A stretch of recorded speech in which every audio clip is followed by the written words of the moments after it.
اردشیر بابکان که خود را وارث راستین دودمان هخامنشی می‌دانست، پس از یکپارچه کردن اکثر سرزمین‌های ایران تا سال 230 میلادی دولتی قدرتمند و منسجم پدید آورد.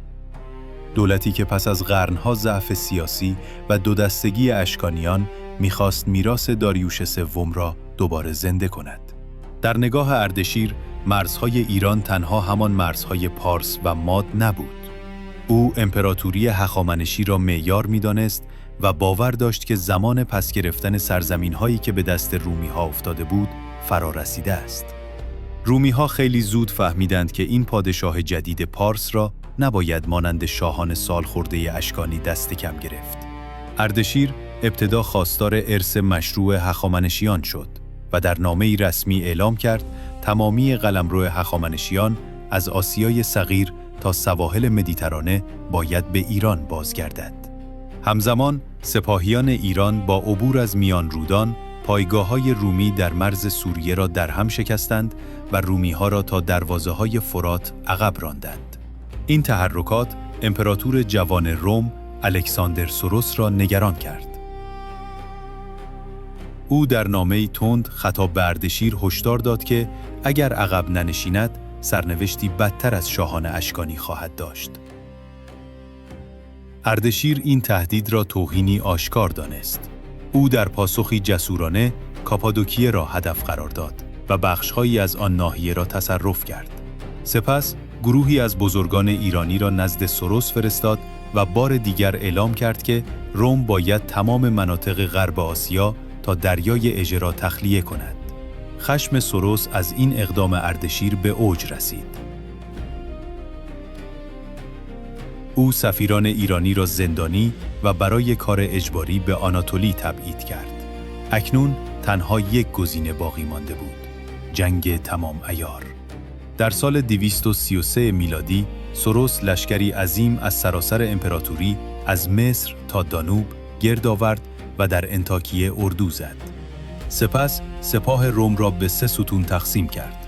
ستون نخست از مسیر کوهستانی ارمنستان، ستون دوم از میان رودان و ستون سوم به فرماندهی خود امپراتور از مسیر جنوبی به سوی تیسفون حرکت کردند.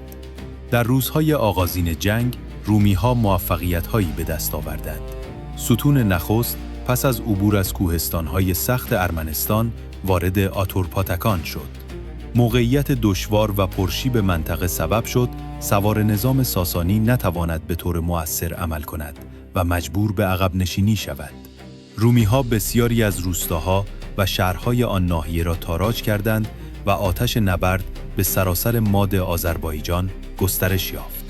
اما اردشیر همه چیز را زیر نظر داشت.